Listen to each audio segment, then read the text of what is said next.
You're listening to the Valley Labor Report with David Story and Jacob Morrison. Just to give you a couple local updates, the biggest story right now, and we've covered this on the show quite a few times, the city of Huntsville's response to the protest last June, the response to the response. There's been a lot of ongoing reporting about this because, unfortunately, the city of Huntsville has done very little to address any of the concerns brought up, not just by a community activist, but also from the report that they commissioned through their advisory committee. And my understanding is they've spent about $700,000 through this outside law firm to produce a report that they have promptly ignored. So if you go on AO.com, Paul Gaddis has provided an update. The city of Huntsville has finally issued some written responses to this report, but right now, the vibe I'm getting is that Tommy Battle and his cronies have decided they've done nothing wrong. They will double down on that opinion, but they would be glad to accept more tax dollars for training. So I want to dive into that maybe a little bit more next week when we've had more time to digest it. A couple other things. On that note, District 1 in Huntsville is having a town hall on July 7th. That would be Wednesday. And the next day on Thursday is the next city council meeting. So if you are concerned about the city's lack of response and their response to ongoing police brutality, to improper handling of protests, and the just real lack of accountability in that police department, definitely encourage you to check out that city council meeting. Around the state, we've also had a couple of great things put out by Josh Moon with the Alabama Political Reporter. He did a deep investigative dive, and which is kind of timely. We've talked here about the News Guild and the destruction of local news in particular, and there's just not a lot of investigative journalism happening in Alabama. So I was glad to see this piece put out by Josh Moon about missing campaign funds. There's been a mysterious disappearance of campaign funds from local representative Richie Horton. And Representative Horton has apparently nothing to do with it. He's just as confused as everyone. It involves Red Brick Strategies, which was a political shop that had been used by Mayor Tommy Battle, among others. So check that out. And another piece that Josh put out that actually comes originally from ProPublica is about Freight Car America. They had a plant in Muscle Shoals, Alabama, right near Florence. We have plenty of friends there. They accepted a $10 million PPP loan and then promptly outsourced to Mexico. So definitely check that out.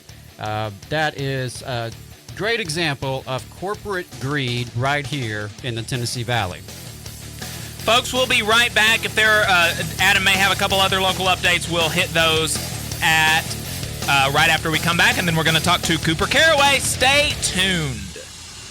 You're listening to the Valley Labor Report.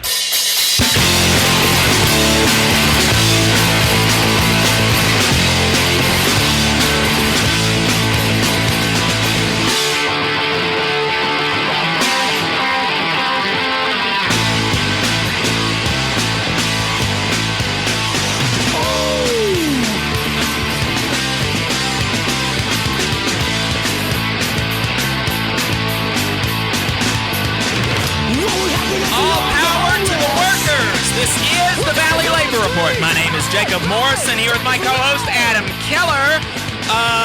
We're going to go ahead and wrap up. We had a couple other local updates that we wanted to bring y'all. So Adam, what were the last few local updates that we had? Sure. Friends of the show, Alabama Rise. I told you they had a great Healthcare for All town hall last week. And coming up on July 13th, they have a Justice for All online town hall, reporting back on what has changed, what hasn't changed in terms of criminal justice reform at the state level down in Montgomery. So definitely encourage you to check that out.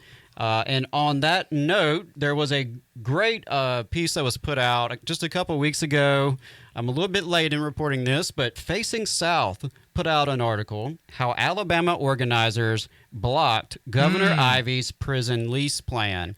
And there was a lot of great work done by some grassroots organizers, most of them college students, actually. Yeah. And high school students, I think. School students, yeah. So a lot of young folks assembled a coalition and were able to put influence on the banks and actually help squash Governor Ivey's proposal, which was going to be sort of a pseudo-privatized prison.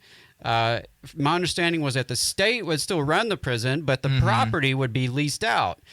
And I'm not really sure what the advantage of that would be beyond to the company, who, of course, is going to be collecting rent.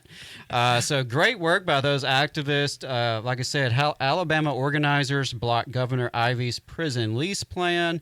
That is on Facing South. Always great to report out grassroots victories. Here in Huntsville, federal employees are an invaluable part of the nation's defense, offering unmatched expertise in engineering and technology and as stewards of taxpayer dollars. What we ask for in return is to be treated with fairness, dignity, and respect. The American Federation of Government Employees, AFGE Local 1858, is a union of working people looking out for each other, making sure that we're treated right. To inquire about joining or to learn more, call 256-876-4880. If you want to see what we're up to throughout the week and get our snide quips about the news of the day, then you should follow us on social media. We are on Facebook at facebook.com/The Valley Labor Report. We are on Twitter at Labor Reporters. I'm on Twitter at JacobM_AL. And if you missed part of the show and want to go back and watch it later, you can search YouTube for The Valley Labor Report and subscribe to our channel. You can go back and watch the full show there, and we also clip segments and release them throughout the week. We also upload the program on more than 11 different podcasting apps. So to see if we are on your listening platform of choice, you can go to thevalleylaborreport.transistor.fm/subscribe. We've got a website where you can buy our hats and stickers. We've only got 20 hats left, so you're going to want to grab one of those before we're out. That's thevalleylaborreport.org. And finally, if you appreciate our work and want to help us stay on the air, consider throwing us a couple dollars a month on patreon.com/The Valley Labor Report.